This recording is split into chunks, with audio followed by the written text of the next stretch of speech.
Hi student, good morning, have a nice day. चलिए मैं आपको कुछ टॉपिक है जो इसको मैं वीडियो के माध्यम से आपको बता रहा हूँ, आप लोग समझने की कोशिश करेंगे। जैसे कि मैं आपको पिछले क्लास में बताया था आपको एचसीएफ और एलसीएम फाइंड करने के लिए फैक्टराइजेशन मेथड से, और उसमें एक ट्री मेथड ही बताया था मैंने, और साथ में मैंने एचसीएफ एलसीएम का एक प्रॉपर्टी भी बताया था, एक फॉर्मूला बताया था, उस पर कुछ एग्जांपल्स भी आपको बताया थे, और उम्मीद है कि उससे रिलेटेड क्वेश्चन आप सॉल्व किए होंगे। चलिए आगे हम देखते हैं। इसमें है टर्मिनेटिंग नॉन टर्मिनेटिंग। जैसे कि हमने पिछले लेक्चर्स में नंबर सिस्टम में मैं आपको बताया था, रेशनल नंबर जो होता है वो टर्मिनेटिंग होता है और नॉन टर्मिनेटिंग रिपीटिंग होता है। पीछे मैं बताया था टर्मिनेटिंग नॉन टर्मिनेटिंग का डिस्कशन हुआ था, मैंने बोला भी था कि आगे मैं टॉपिक आएगा उसके अकॉर्डिंग मैं और कुछ भी बताऊंगा टर्मिनेटिंग नॉन टर्मिनेटिंग से रिलेटेड। चलिए यहाँ देखते हैं। अब मैं आपको यहाँ टर्मिनेटिंग से रिलेटेड बता रहा हूँ। आपको एक्सरसाइज जो बनाएंगे आप उसमें विदाउट एक्चुअल डिवीजन, मतलब बिना डिवाइड किए हुए आपको रेशनल नंबर में से पहचानना है कौन टर्मिनेटिंग डेसिमल होगा, कौन नॉन टर्मिनेटिंग डेसिमल होगा।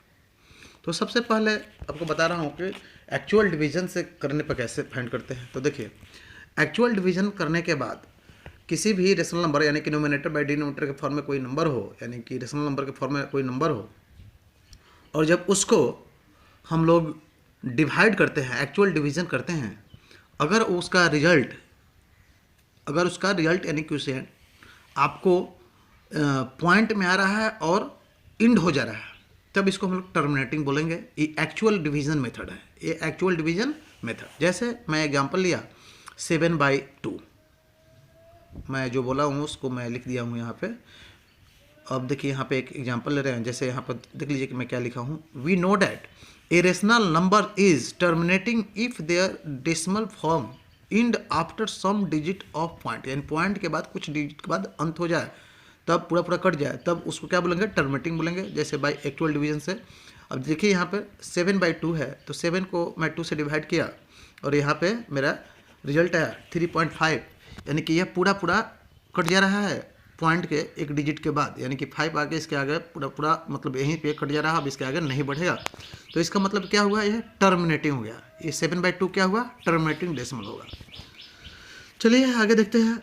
बट आफ्टर पॉइंट, यानी कि पॉइंट के बाद, after point digit does not and, मतलब पॉइंट के बाद अगर डिजिट का लास्ट नहीं हो रहा है, यानी कि रेशनल नंबर जो है वह एंड नहीं कर रहा है, तो उसको क्या बोलेंगे, तो उसको वैसे रेशनल नंबर को बोलेंगे non terminating by actual division.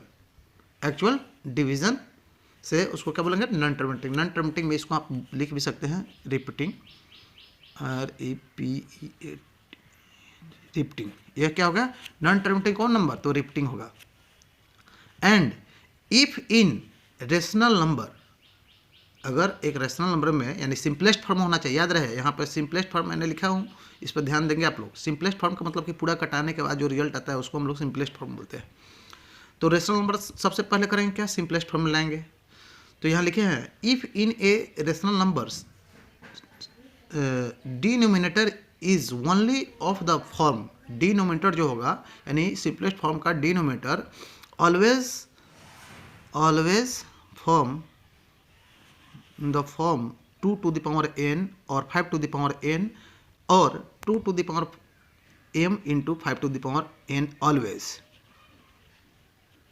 जब ये आएगा फिर m and n are non negative integer, यानी कि नॉन निगेटिव छोड़ के कोई भी इंटीजर हो सकता है, यानी 0 भी हो सकता है, 1 भी हो सकता है, 2 भी हो सकता है, बट निगेटिव नहीं आएगा। तो ऐसे नंबर जो होंगे उसको, मतलब जिसका डिनोमिनेटर या 2 के पावर n या 5 के पावर n या 2 के पावर m इंटू 5 के पावर n के फॉर्म में आ जाता है, केवल यही, इसके अलावा दूसरा कुछ नहीं फैक्टर होना चाहिए, तब वैसे रेशनल नंबर को विदाउट एक्चुअल डिवीजन हम क्या बोलेंगे, डेसिमल, टर्मिनेटिंग डेसिमल बोलेंगे। चलिए यहाँ पे देखते हैं एग्जांपल। यहाँ पे देखिए 27/120, यह कटने वाला है, चूँकि ये सिंपलेस्ट फॉर्म में नहीं है तो मैं लिख दिया it is not in simplest form. तो इसको देखिए कटाने के लिए मैं सिंपलेस्ट फॉर्म लाने के लिए क्या करेंगे, 27/120 को यहाँ डिवाइड मतलब कटा रहा हूँ 3 से, 3 9 जा 27, 3 से 3 4 जा 12, यानी 0 को जो कहते हैं। अब ये नहीं कटेगा, ये 9/40 आ गया। तो 9/40 जो है ये 40, अब ये डिनोमिनेटर यहाँ हो गया सिंपलेस्ट फॉर्म का। तो ये डिनोमिनेटर ये 40 है, इसको हम फैक्टराइज करेंगे तो क्या आएगा 2 × 2 × 2 × 5, यानी 2 2 जा 4 2 जा 8, 5 जा 40, यानी 2 to the power 3, 5 to the power कुछ नहीं थे यानी 1, यानी कि 2 to the power m × 5 to the power n के फॉर्म आया। Here denominator only in the form 2 to the power m × 5 to the power n, सो इतना इज 27/120 इज टर्मिनेटिंग डेसिमल, यानी कि यह इस फॉर्म में आ गया, इसलिए क्या हो गया टर्मिनेटिंग डेसिमल हो गया। चलिए दूसरा एग्जांपल मैं ले रहा हूँ 17/15। This is in simplest form, चूँकि यह कटने वाला अब नहीं है इसलिए यह क्या है सिंपलेस्ट फॉर्म में है। तो सिंपलेस्ट फॉर्म में है तो डायरेक्ट रख लेंगे हम डिनोमिनेटर को। तो डिनोमिनेटर 15 है, 15 इक्वल टू क्या है 3 × 5 है, यानी आपका जो फॉर्म था 2 और 5 के पावर पे में था, बाकी दूसरा कुछ नहीं था। बट यहाँ पे आप क्या देख रहे हैं 3 है, तो इसलिए यह नॉन टर्मिनेटिंग हो जाएगा, यानी टर्मिनेटिंग डेसिमल नहीं होगा। तो देखिए this is not in 2 to the power m या 5 to the power n और 2 to the power m × 5 to the power m। इस फॉर्म में से कोई में इसमें से कोई फॉर्म नहीं है, मैं जो फॉर्म बताया हूँ उसमें से कोई नहीं है, इसलिए चूँकि यहाँ पे 3 है तो इसलिए क्या हो जाएगा यह नॉन टर्मिनेटिंग हो जाएगा, नॉन टर्मिनेटिंग डेसिमल होगा। नॉन टर्मिनेटिंग में रिपीटिंग वाला डेसिमल होगा, चूँकि नॉन टर्मिनेटिंग का भाई आगे मैं 2 पार्ट बताया था मतलब पीछे क्लास में, और उसके अकॉर्डिंग आप समझे होंगे और देखें आगे। फिर यहाँ देखिए 112/125, यह भी आपको देखिए तो यह ऑलरेडी सिंपलेस्ट फॉर्म में, चूँकि यह कटने वाला अब नहीं है तो नहीं कटेगा, तो यह सिंपलेस्ट फॉर्म में है। 125 को फैक्टराइज करेंगे यानी डिनोमिनेटर को, तो यह आया 5 × 5 × 5 यानी 5 to the power 3 यानी 5 to the power n के फॉर्म में आ गया। सो ये क्या हो जाएगा, तो यहाँ मैंने लिख दिया सो 125 is in the form of 5 to the power n, so 112/125 is a terminating decimal. अब मेरा यहीं तक इस वीडियो में, अब फिर आगे इसके आगे मैं बताऊंगा। चलिए आप यहाँ तक का जो प्रॉब्लम होंगे आप सॉल्व करेंगे अपने बुक से, NCERT से हो या RS अग्रवाल से हो। चलिए थैंक यू, गुड डे।